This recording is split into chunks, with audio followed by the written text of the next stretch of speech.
Muito boa noite a todos vocês. Boa noite. Então, é um prazer a gente continuar aqui esse nosso curso, né? Nós estamos agora começando a segunda aula. O nome desse curso, então, é Lições sobre o Poder Destrutivo da Dialética Comunista, do padre Júlio Minvieri, né? Então, esse aqui é o livro que a gente está trabalhando e vamos agora, para essa segunda aula, tratar basicamente dos conceitos que o padre Júlio Minvieri expõe no segundo capítulo desse livro. Então,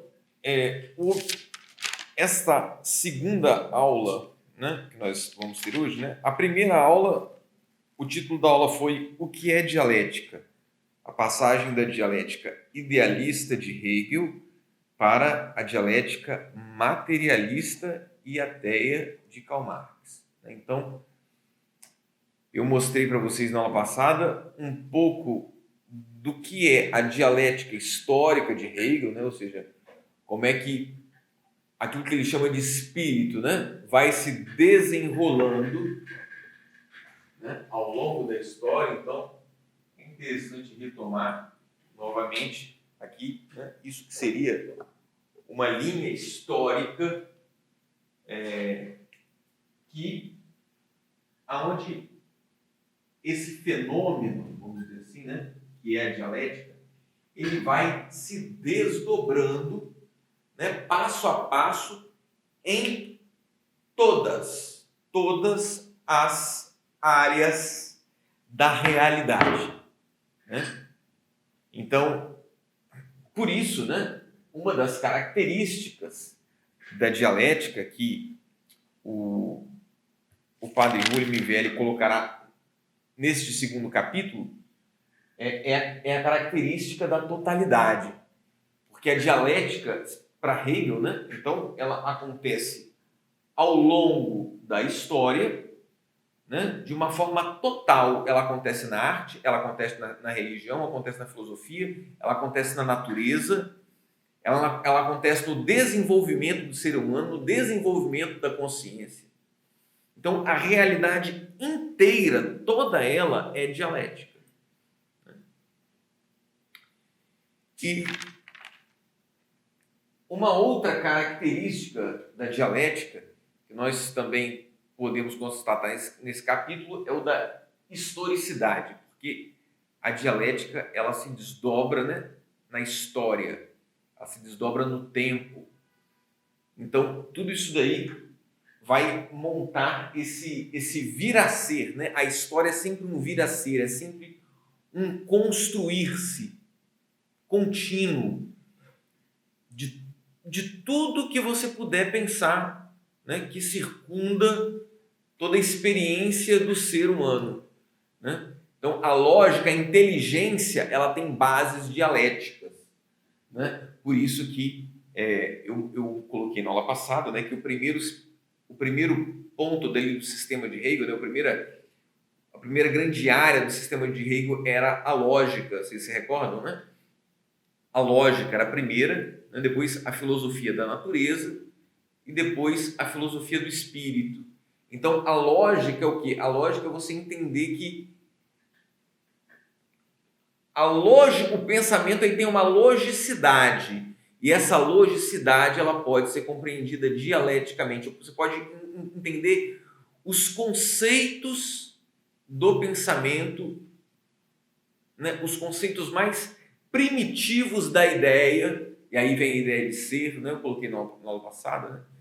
O ser que junto de si, para Hegel, contém o nada, o ser se mistura com o nada, não é só um ser puro, mas é um ser que se mistura com nada, uma contradição, né? E que por ser contradição vai se desdobrar da historicidade. Então, a outra característica da dialética é a contradição, porque a contradição, o negativo, é o que faz tudo isso acontecer, né? O processo do embate, o processo do confronto, que vai fazendo as transformações acontecer, vão fazendo as transformações acontecer. Então veja só,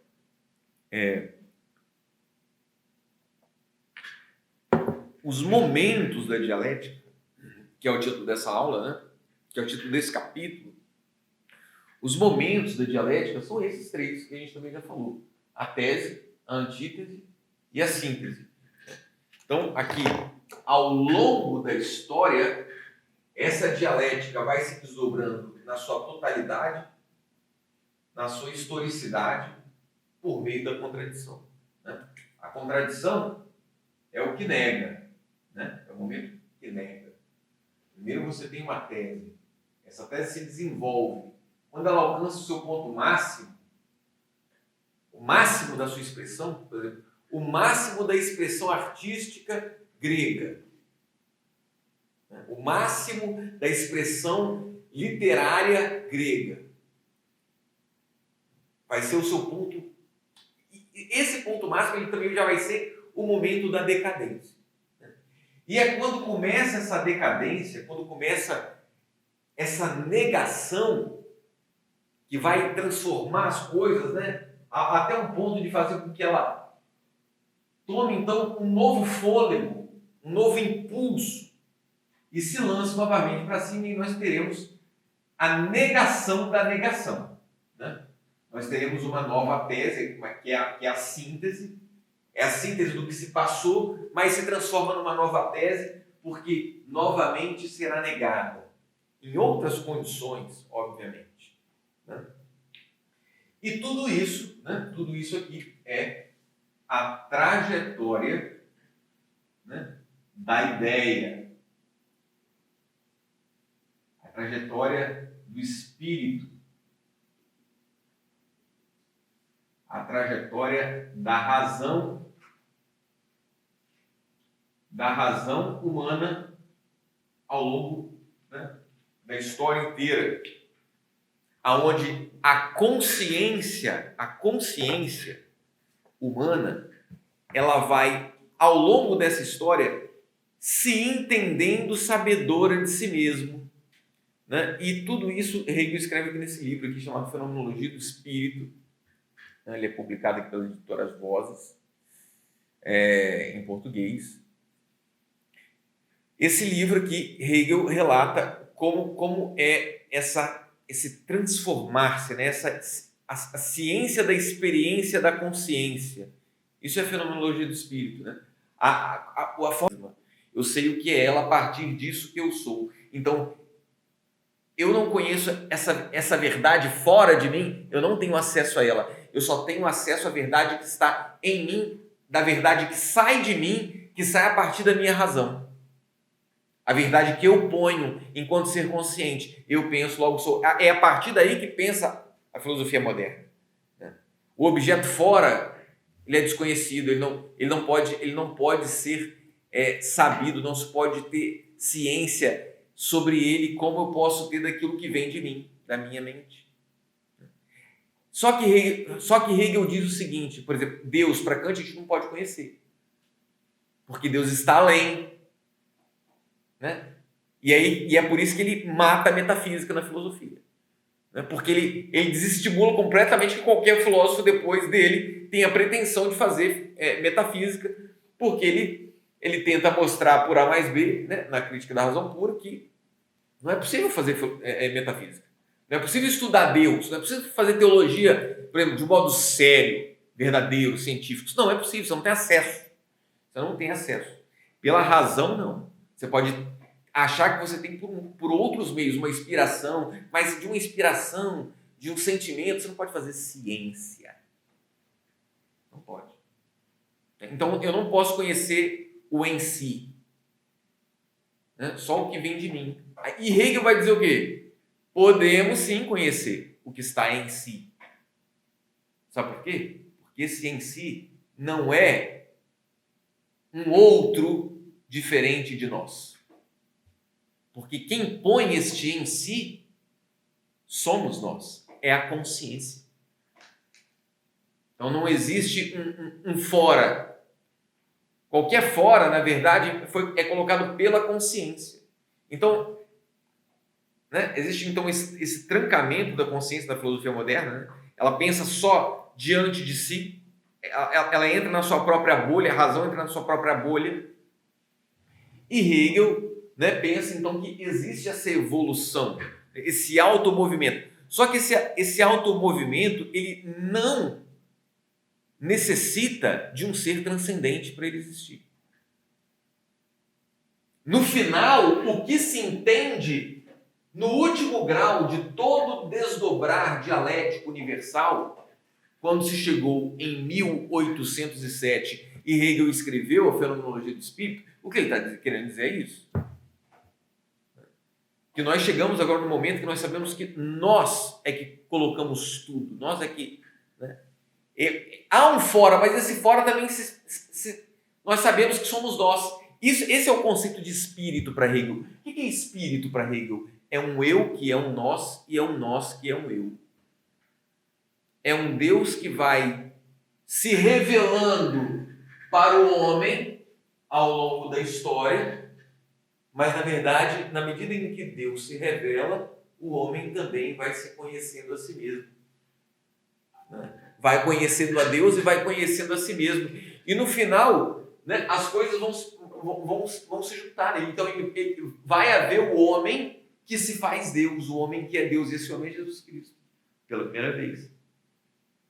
E ele diz que Jesus Cristo é Deus. Só que depois ele entende que não tem, no nosso tempo não tem mais essa necessidade. Jesus morreu, né? O Espírito Santo então toma o lugar, dá a todos esse Espírito divino, todos se tornam deuses, e depois, né, quando se chega então na filosofia moderna, a história vai se desdobrando, e você entende que não é mais necessário acreditar nesse Jesus. Nós somos Deus, é isso. Nós somos isso é o saber absoluto, né? Esse é o último grau da filosofia. Quem colocou tudo sempre fomos nós. A religião grega era o momento que a humanidade se entendia daquele jeito. Religião romana, cristianismo e depois a própria negação de tudo isso, quando a humanidade percebeu que ela não precisa de mais nada disso. Então, veja bem, o que causa, então, esse automovimento, né, é essa destruição. Quem cria é aquilo que destrói.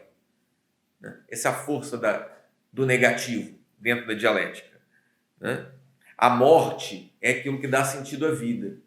Né? É algo meio... A gente pode nos lembra assim, um pouco do pensamento de Heráclito de Éfeso, né? Um filósofo pré-socrático. Né? Dizia, a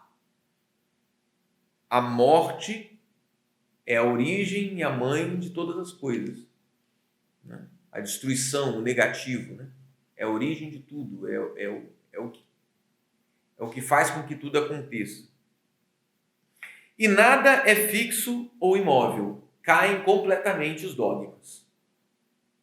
Caem completamente qualquer tipo de verdade que não seja uma verdade que se põe na história, que se desenvolve.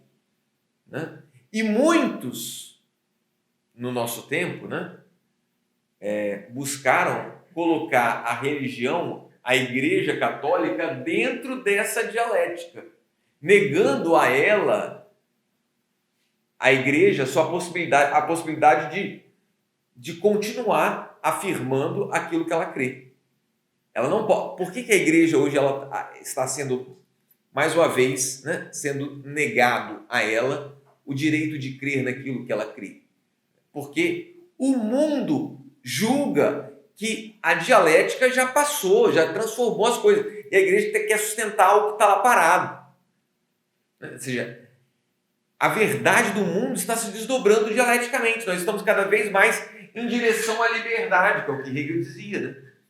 Essa dialética ela anda em direção a uma liberdade cada vez maior, né, da consciência de si. Muito bem. Nós estamos falando muito de Hegel, né? Por quê? Embora esse curso sobre a dialética comunista e o comunismo é uma teoria de Karl Marx. Porque, como diz o padre Rulli Minvielli na página 56, Quem está com o livro aí pode conferir, aí nesse tópico, nega a Deus Pai. Porque Deus Pai, para nós, parece uma ideia, né? Um pensamento que é difícil, né? É difícil falar sobre Deus Pai. O puro ser, o verdadeiro ser, né? O todo, o uno, né? Agora, a natureza, ela é a negação desse puro ser. Então, a natureza é um segundo momento da dialética, né? E a natureza também evolui dialeticamente, né? Então, você tem primeiro o quê? Como eu estava explicando, primeiro você tem a natureza inorgânica, né? A pedra, a areia, né? O vento, a luz. Agora você tem também a natureza orgânica. A natureza orgânica nega a natureza inorgânica. A natureza inorgânica que não tem vida é negada pela natureza que tem vida, né? Que é viva, a planta, o animal. Agora, a natureza orgânica que negou a natureza inorgânica, ela vai ser suprassumida, ela vai ser elevada, transformada, vai encontrar a sua síntese, digamos assim, na natureza humana, que é a natureza consciente. Não é só mais uma natureza que tem materialidade, que tem vida, mas que também que se sabe, que se conhece. Isso é o ser humano diante da natureza, diante das plantas, diante dos animais que são inconscientes, diante das plantas que são um organismo ainda muito inferior ao de um cachorro, né? E a diferença das plantas para as pedras, né? Então, o ser humano ele é esse momento máximo da evolução da natureza, onde nasce o ser consciente. Esse é o produto último e mais maravilhoso. Então, se Deus é a tese, se Deus Pai é a tese que se coloca na natureza, que se extrusa na natureza, e a natureza vai fazendo esse caminho em si mesma até que homem venha a ser, aí nós encontramos o momento da antítese mais perfeita. O Deus Filho, o Deus que se faz homem. Ou seja, essa dialética, ela conseguiu se desdobrar a tal ponto, né, que nasceu ali o homem que se uniu com essa substância pura, etérea, o puro ser, aquilo que existia antes. Jesus se soube o todo, e ele era o todo, o Filho de Deus. Jesus é a antítese do Pai. Jesus, ele nega, digamos assim, ele nega o Pai na sua pureza etérea. Jesus é o Deus que você toca, Jesus é o Deus que você ouve, né? Jesus é o Deus que conversa com o povo. Mas essa deificação, esse tornar-se Deus que aconteceu em Jesus, ele precisa ser universalizado. Então, esse processo de deificação humana, ele vai ser universalizado por meio da morte de Jesus. O sacrifício de Jesus é aquele que faz com que, por meio desse sacrifício, venha, então, o Espírito Santo, que nega a negação e deifica não somente um homem, mas deifica uma comunidade. Então, o povo se torna divino, né? O povo tem o Espírito Santo. Agora não é mais só Jesus que é Deus, que tem Deus em si, né? Jesus pede, afinal de contas, que nós sejamos um com Ele, assim como Ele é um com o Pai. E o Espírito nos daria essa unidade. Então, isso... Pois não. Agora eu não entendi, eu entendi na questão do Hegel, né, de transpor os mistérios cristãos, beleza, mas eu não entendi como que Marx transpôs os mistérios cristãos no plano econômico social. Nós vamos chegar lá. Oi. Então, aquilo de Jesus morrer para nos salvar dos pecados, para Hegel não existiu. Jesus, ele cumpriu a tarefa pela qual ele veio. Ou seja, ele veio e quando ele morreu por nós, ele divinizou a todos. Então, assim, percebe? Ele usa isso, ele fala isso, ele confessa que Jesus é Deus. Entende? Ou seja, porque ele crê que houve, então, um desenvolvimento da história, é um desenvolvimento da história. Por isso que eu te falei, em nenhum momento, digamos assim, tem ninguém iludido. O cara que, sei lá, adorava as plantas e os animais há 5.000 anos atrás, ele estava certo, fazendo a coisa certa, entendendo que era certo, porque até ali é a revelação que lhe era possível. Só que a consciência ela foi se desdobrando ao longo da história. E depois ela parou de se contemplar simplesmente em plantas e animais. Ou até antes era o quê? A luz, as religiões da luz, que adoravam, né, a luz. É algo mais etéreo ainda do que a planta e o animal. A planta e o animal já é uma coisa, né? Depois é o quê? Adora a religião grega, né, digamos assim, a religião da arte. A religião grega, onde pela primeira vez a imagem do Deus é a imagem realmente humana. O Deus que erra, que falha, que briga um com o outro, que tem discussão na família, né? Esses são os deuses do panteão grego, né? Então, e ali o ser humano se conhecendo, se vendo e se sabendo, né? Depois, Jesus mostra a verdade total, onde a revelação se dá totalmente, né? O particular se faz universal e o universal se faz particular.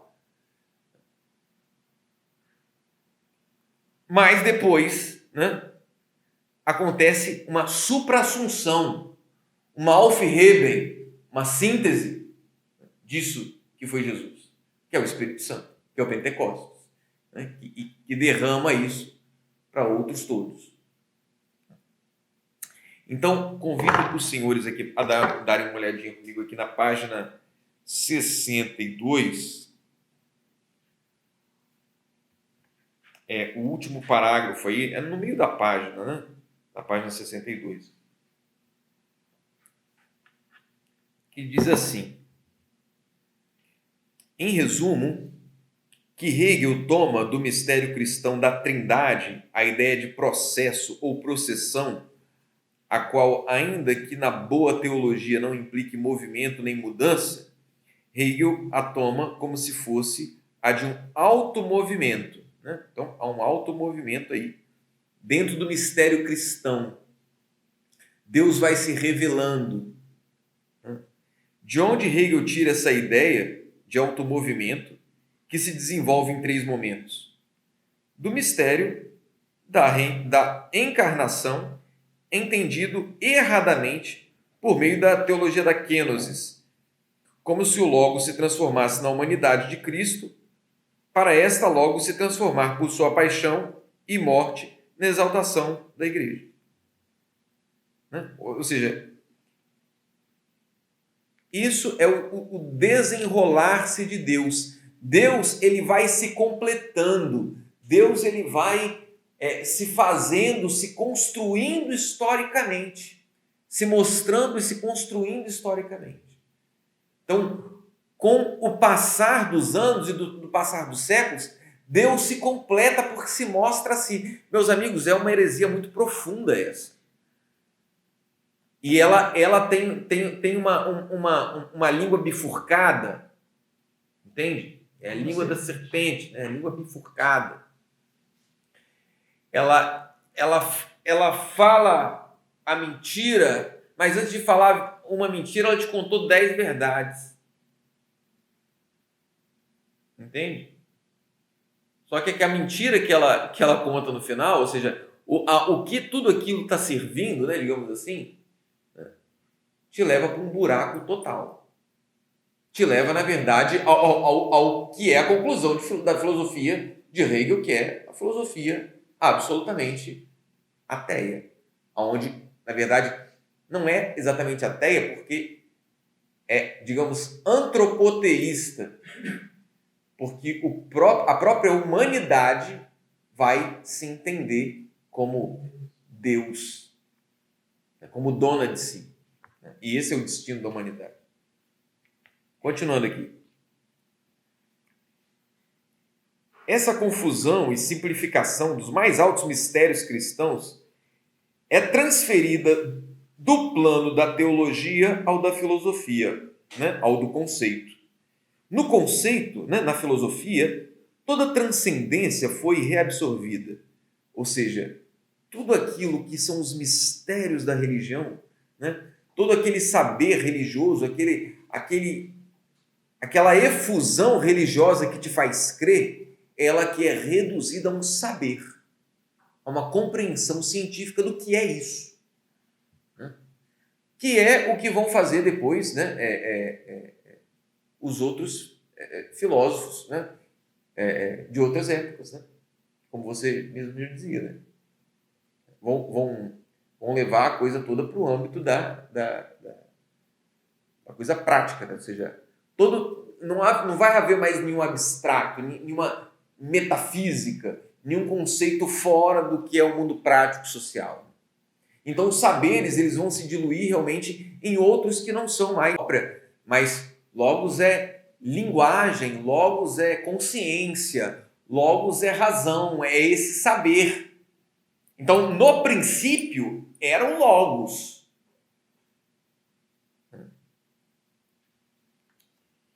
Então, veja bem. Ele diz aqui. O logos deve ter seu outro. A natureza. Natureza e logos são, portanto, os dois momentos de uma unidade dialética. Mas essa vitória não pode perdurar, porque indicaria a vitória da dualidade da cisão.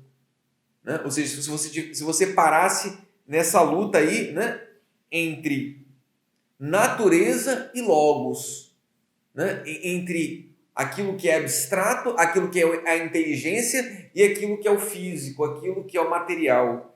Então, ele diz que isso daí precisa ser, essa dualidade, essa luta, ela precisa ser vencida, ela precisa ser suprimida.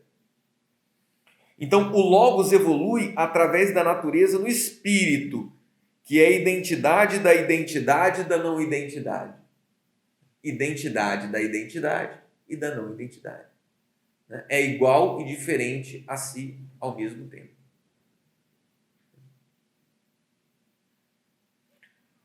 O espírito realiza-se historicamente na arte, na religião e na filosofia. Deus confunde-se com a história. Olha que interessante.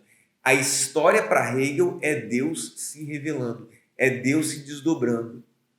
É a verdade caminhando para a sua conclusão última, que acontece no homem, no século XVIII, quando esse homem, né, moderno, cientificista, né, percebe que ele é o construtor de todo esse edifício.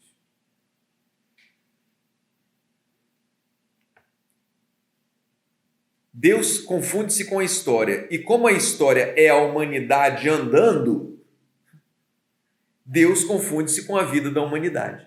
Deus confunde-se com o devir humano, o que significa que se vai realizando por meio da praxis filosófica. Aí ele continua aqui, ó. Aí começa essa parte, né? Gnose da dialética revolucionária comunista. Os 3 momentos da dialética de Hegel são uma transformação, presta atenção, hein? Esses 3 momentos aqui, ó, eles são uma transformação no plano da razão humana dos mistérios cristãos, em especial do mistério da encarnação falsamente entendido. Resulta assim uma perversa teologia e uma perversa filosofia.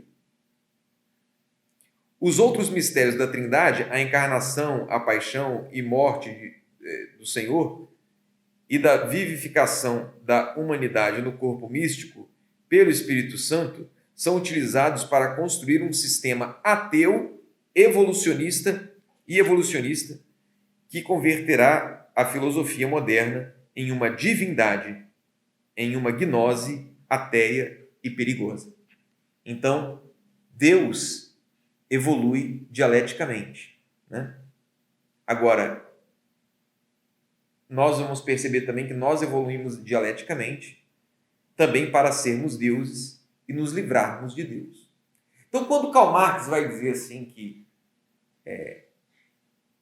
a religião é o ópio do povo, quando Marx afirma que a religião é o ópio do povo, o que ele está dizendo é justamente isso, né? Que a religião é uma ideia construída simplesmente para o povo ficar ali delirando conceitos inexistentes, né? Se perdendo em pensamentos que, na verdade, são inúteis, em esperanças vagas e ocas, quando, na verdade, a única coisa que existe é este mundo físico, é o mundo material, é o mundo do trabalho. E não só isso, né? Também é mais difícil aderir ao comunismo, né? A pessoa religiosa aderir ao comunismo é muito difícil. Tem que contar muita mentira, cara. Tem que contar, mas elas acreditam, muitos acreditam, né? Temos muitos exemplos por aí, infelizmente. Né? Então, veja bem, nós já entraremos, né, nessa dialética aqui em Marx. Então, só para finalizar aqui, a gnose hegeliana, ele diz mais embaixo, que não será de todas as possíveis a mais perigosa. A gnose hegeliana não será a mais perigosa. Hegel mantém a superioridade do espírito sobre a matéria. Então, ainda há uma diferença entre Marx e Hegel.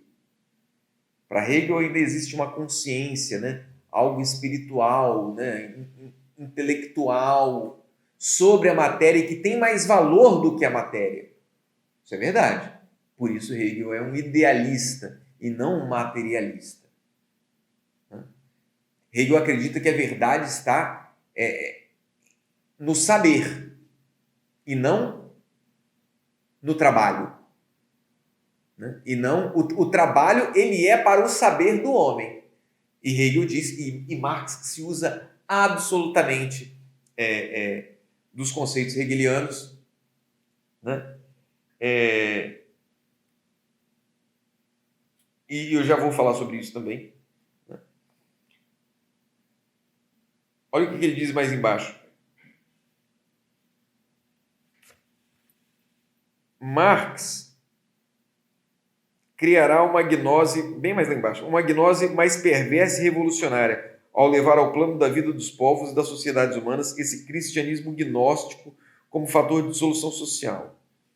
Cristianismo, de fato, substancialmente desfigurado e invertido, pela razão que se chama ao diabo Deus invertido, está alimentando e sustentando esse produto terrível que é o comunismo ateu de Karl Marx e Lenin. Então, veja bem, Marx ele vai criar uma dialética que também é, né, uma transposição dos mistérios cristãos.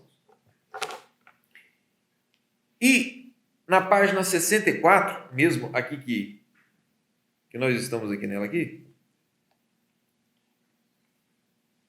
a gente já pode ver, o padre Rulli Minvelli já explica qual que seria aí o primeiro momento da dialética para o Karl Marx, né? Ou seja, aí vem o que ele chama aí de profecia de Karl Marx, né? A grande lei da história, né? Que vai ser a passagem por todas essas figuras que a história vai construir até se chegar no comunismo. É uma lei da história, né? Então, em primeiro lugar, a gente teria dentro da história esse que seria o primeiro momento da dialética marxista. E o primeiro momento, ou seja, essa tese, né, da dialética marxista é o comunismo primitivo. Então, aquele momento onde você pode pensar nos primórdios do homem, aonde havia um comunismo primitivo. Então, a vida era uma vida ainda muito instintiva, pouco racionalizada, e o homem vivia mais próximo de uma animalidade, e existia ali uma vida sem propriedade privada, vamos dizer assim, né? Uma vida onde tudo era de todos, quase como que o Bom Selvagem de Rousseau, né?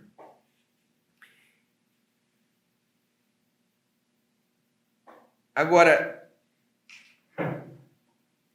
esse comunismo primitivo, né, ele vai dar lugar a um segundo momento, né, na dialética, que seria a alienação da humanidade por meio da propriedade privada dos meios de produção. Veja bem, primeiro o ser humano foi, segundo Karl Marx, viveu esse comunismo primitivo. Mas como diz o próprio Rousseau, né, no seu livro A Origem da Desigualdade entre os Homens, em algum momento, algum homem cercou um pedaço de terra e disse que era dele. Nasceu a propriedade privada e daí derivou-se todos os vícios e todas as desgraças que tomaram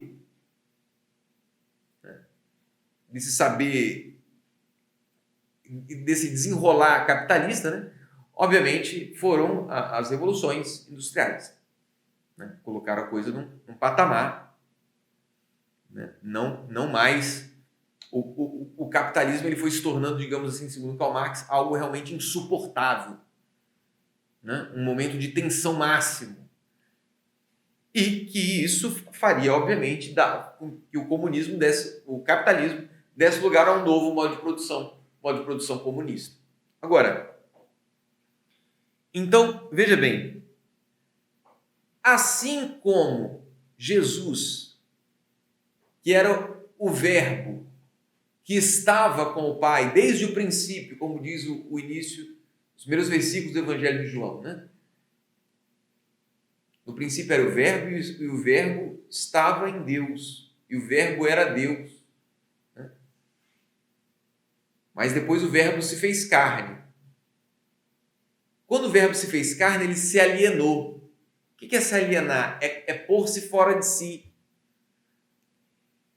Cristo é a antítese do Pai que se alienou, se fez pobre, se fez humano. A massa trabalhadora também fez a sua alienação. O trabalhador também se alienou. O trabalhador também encontrou sua cruz. Ele também encontrou o seu calvário no capitalismo. Primeiro na propriedade privada, né, que foi se desenrolando ao longo dos modos de produção. A propriedade privada, digamos assim, é quase como se fosse, digamos, o pecado original. O pecado, quase que como o pecado original. Ela é o princípio de todos os males. Parece ser muito isso, porque como o Marx observa que ele teoriza que lá no tempo que a moda existia, a sociedade comunista, há uma clara parece alusão ao aspecto do Jardim do Éden. Sim, isso. E que a propriedade privada é esse pecado original que manchou. Para Rousseau, igualmente, né? Entende? E a queda disso devia ser o céu, no caso da terra, que se chamaria, no caso da sociedade novamente comunista. A Nova Jerusalém, né? O comunismo é a Nova Jerusalém, né? Então, essas são as transposições, né? São transposições que a gente pode ir colocando várias. As transposições do mistério. Lembre-se, são filósofos ateus e que eles sustentam todo o conhecimento deles, a linha que sustenta a teoria deles de pé é uma lógica que eles tiram das revelações cristãs. É isso que Padre William Velho está mostrando nesse capítulo. Mas agora, de fato, a humanidade, né, no início, ela de fato era comunista mesmo. Se você olhar eu fui na Amazônia, você vai na Amazônia. Sim, há um comunismo. É possível se falar num comunismo primitivo. Sim, é possível falar num comunismo primitivo. De fato é. Só que a grande questão depois que o início do Império do começou ali a agricultura, aí você começa a ter a necessidade, né, de surgir as primeiras civilizações.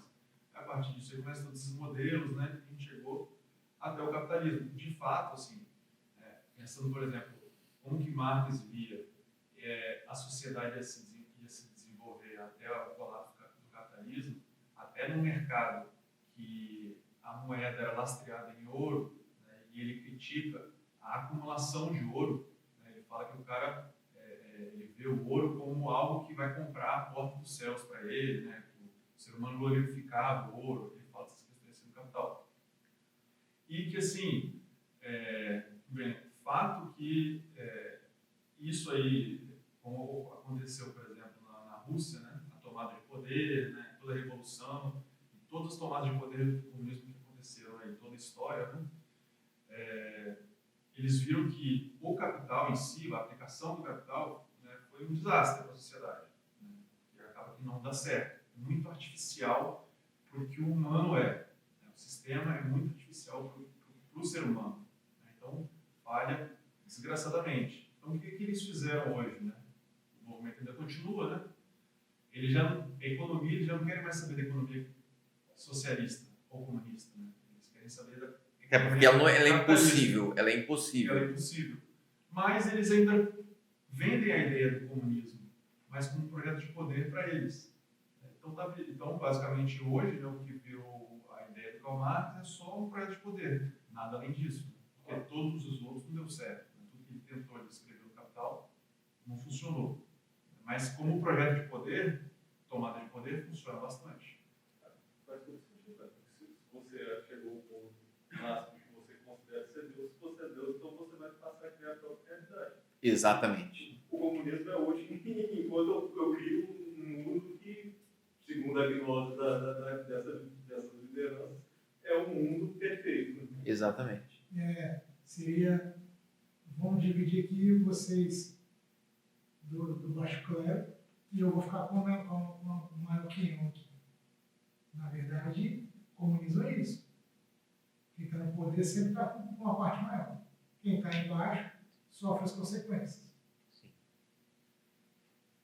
É isso aí. Né?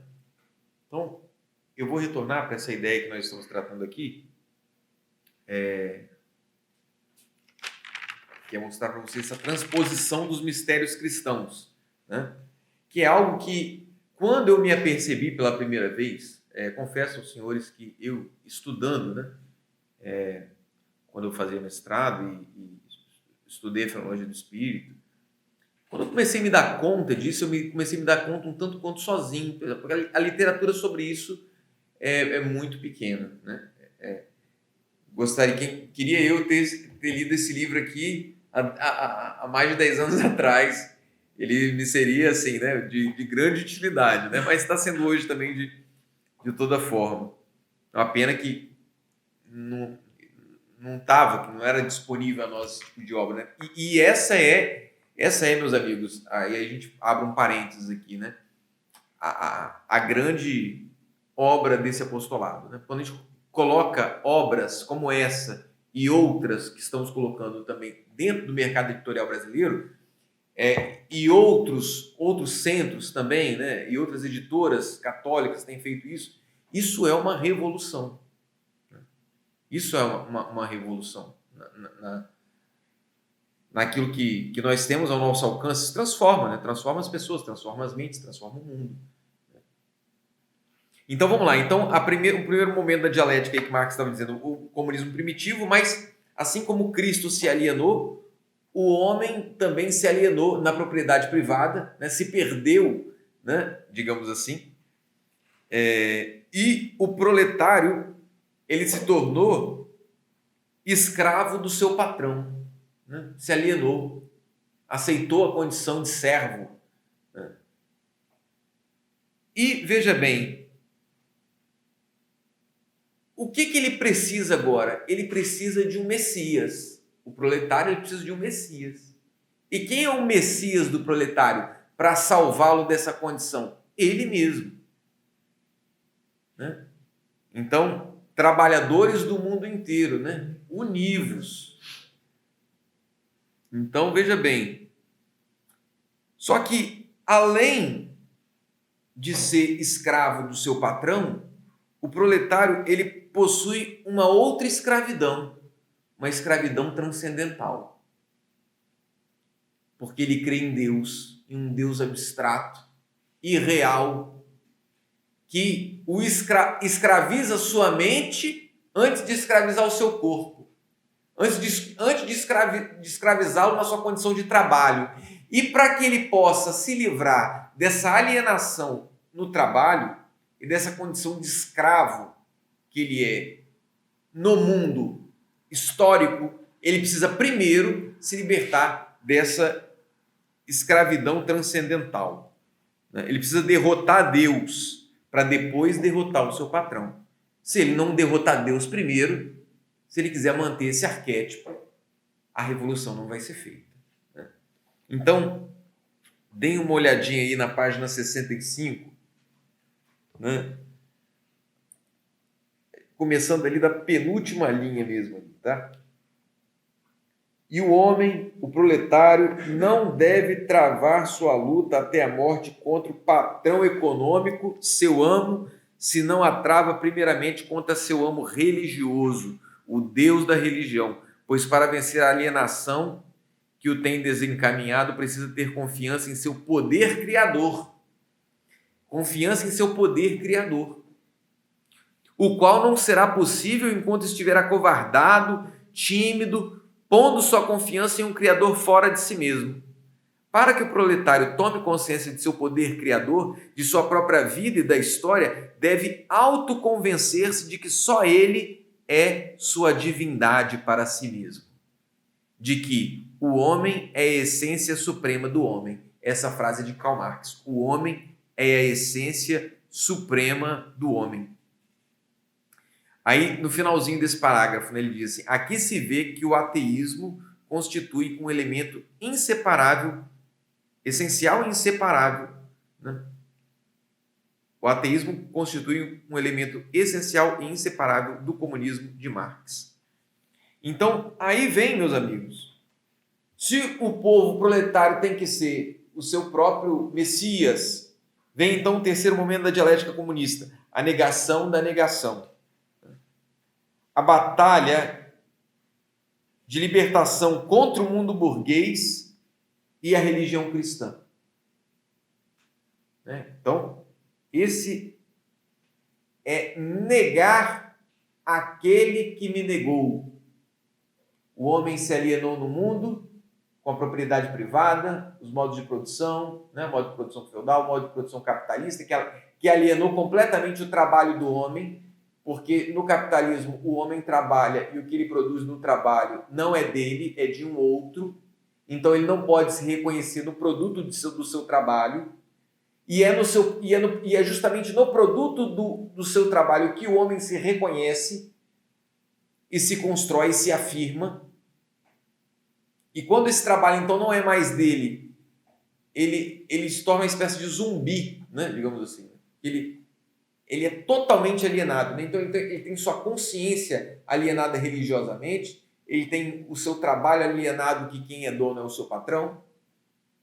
Então ele precisa se libertar agora desse mundo burguês. Essa é a terceira fase, essa é a redenção. O proletário, ele tem o seu calvário, ele tem a sua cruz e ele tem a sua glória depois da sua cruz, depois da revolução. E agora é ver-se livre do mundo burguês, ver-se livre da religião cristã, ver-se livre da cidade católica. Jesus venceu o pecado. O homem comunista vence a burguesia e a religião alienadora. Transposição dos mistérios cristãos. A cidade comunista é aquela que substitui a cidade católica, da qual nós já falamos tanto aqui também. Isso é a melhor coisa que você pode fazer da sua vida. E o que o padre Rui Minvelli coloca é que, na verdade, o homem não deve viver para trabalhar, ele deve trabalhar para viver.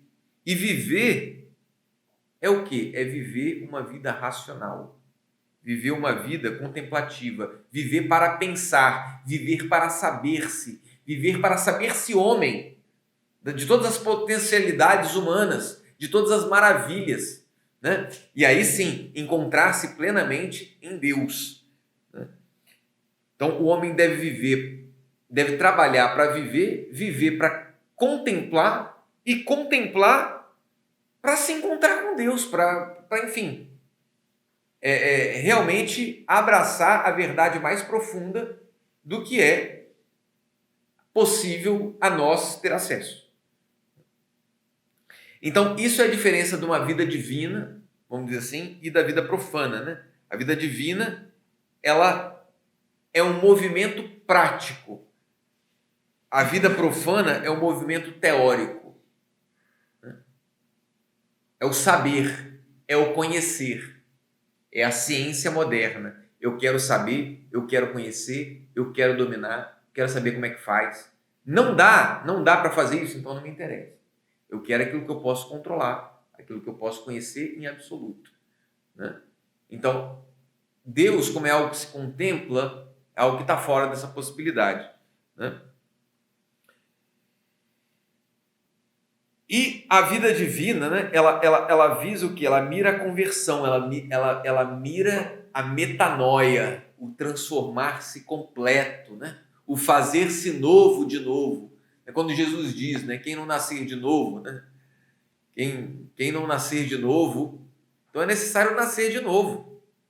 E esse nascer de novo, essa metanoia, ela só é possível por meio de uma vida divina. A vida profana, o que ela vai te oferecer no lugar da metanoia, no lugar da conversão, ou seja, o que ela vai transpor desse mistério da conversão é a revolução.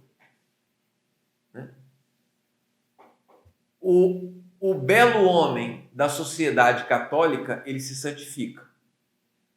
O belo homem da sociedade comunista se torna um revolucionário. Meus amigos, a hora já vai adiantada, né? Eu ainda gostaria de ler um pedacinho com os senhores aqui e acredito que vai ser algo bem rápido para a gente ir embora, tá? Página 68, último parágrafo. Interessante trazer um pouco também da palavra do teólogo, do filósofo, né? Padre Júlio Mivier. Certo é que o comunismo diz que destrói para construir.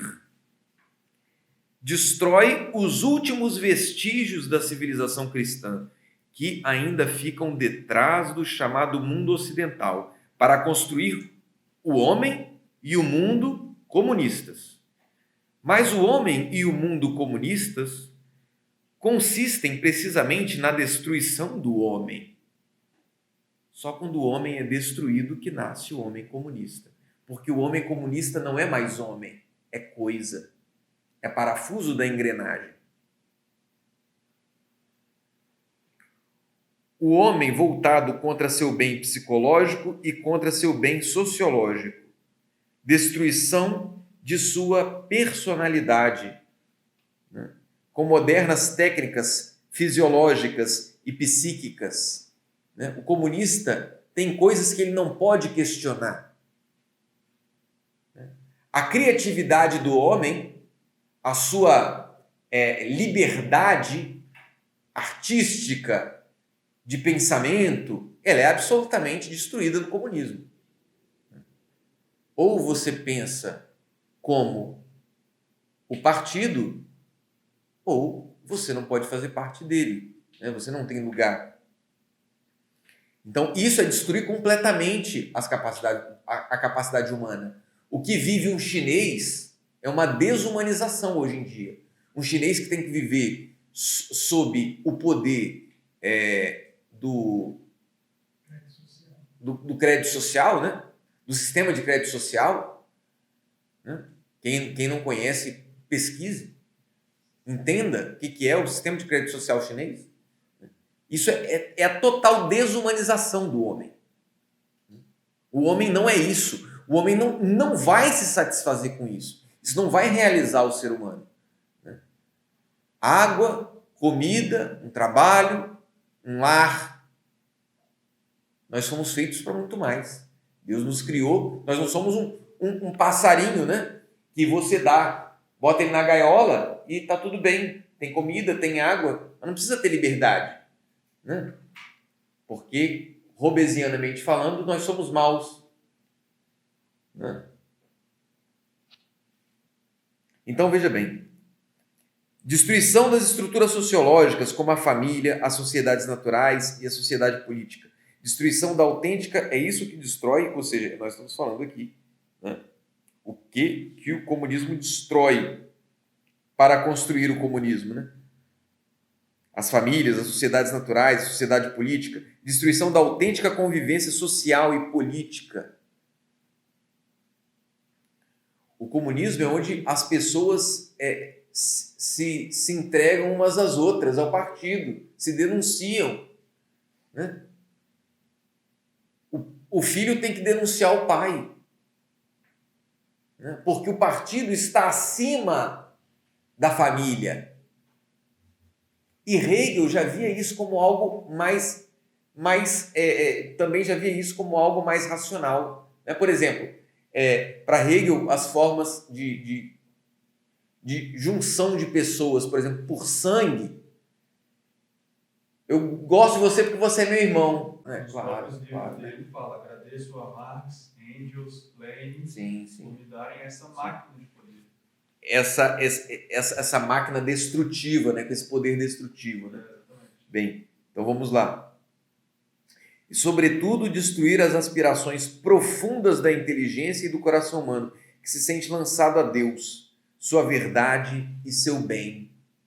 Então, o coração humano se sente lançado à verdade, se sente lançado ao bem. Hoje me perguntava uma aluna, né? Professor, por que a gente gosta de saber a verdade? Né? Aí eu falei para ela, olha, essa sua pergunta é uma das provas da existência de Deus. Né? Ou seja, por que nós queremos saber a verdade? Por que a gente se dirige ao bem? Por que o belo nos é agradável? Né? Por que a justiça nos é agradável? Né? Então, nós somos lançados a Deus, somos lançados à sua verdade, somos lançados a esse bem. Né? E é tudo isso que o comunismo destrói.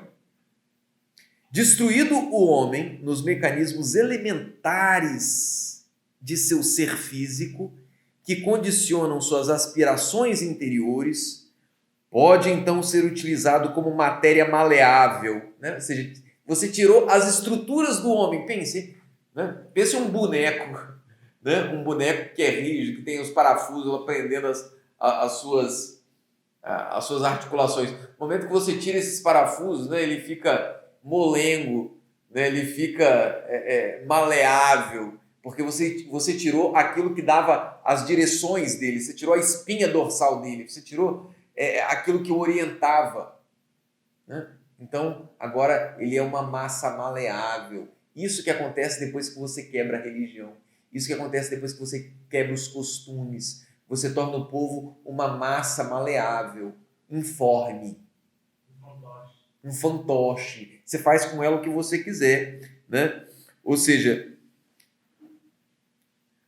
condiciona suas aspirações interiores, pode então ser utilizado como matéria maleável na edificação da anti-humana e cruel sociedade comunista, onde os homens se unem pelo conceito e não pelo amor e não pela pátria, mas se unem pelo conceito, né? Pela causa. A sociedade comunista, né? A ela conduz e nela termina o grande instrumento da dialética, porque, em suma, o homem, no que é e no que tem como seu próprio, é nada, quando, em sua louca e estéril soberba, se autoconfessa criador de si mesmo. Ele falando agora, né? O homem se autoconfessa criador de si mesmo, não pode senão acabar por sua própria destruição. E as mesmas prodigiosas invenções humanas, as grandes invenções humanas, longe de lhe serem úteis, resultam-lhe prejudiciais, porque o homem se vê aprisionado em uma poderosa maquinaria técnica. Então, aí, nesse estado que ele se encontra, quando ele produz algo de bom, toda a tecnologia tem feito o que conosco? Né? Nos escravizado. Né? Tem nos escravizado. Né? A pedra já está cantada, está muito claro. Né? Hoje em dia está muito claro. Terminando agora.